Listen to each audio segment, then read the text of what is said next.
dia, então, a mesa, os colegas vereadores e vereadoras, a quem nos acompanha presencialmente ou pelas redes, mas em especial aos representantes aqui do curso da Economia, as professoras Terciane e Jaqueline.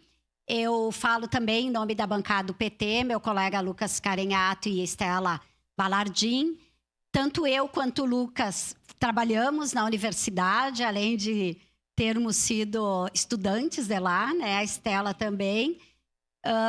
Eu não canso de dizer, disse pessoalmente, tive a oportunidade várias vezes, inclusive para o reitor, que a UX é um patrimônio, né? É um patrimônio material e imaterial da nossa cidade. Não é só uma estrutura, ela tem toda uma história.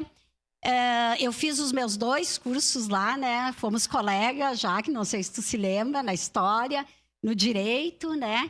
E a gente depois tive a oportunidade de lecionar, fui a primeira mulher presidente do DCE, o Lucas também participou muito do movimento estudantil.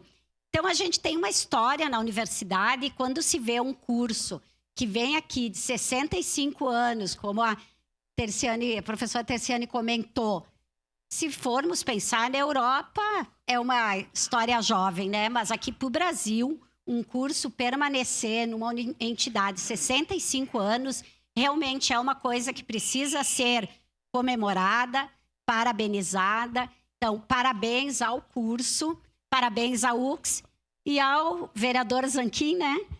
Que teve a oportunidade de trazer as pessoas aqui para serem homenageadas e falar um pouquinho deste curso, dessa entidade tão importante para a nossa cidade e região. Obrigado.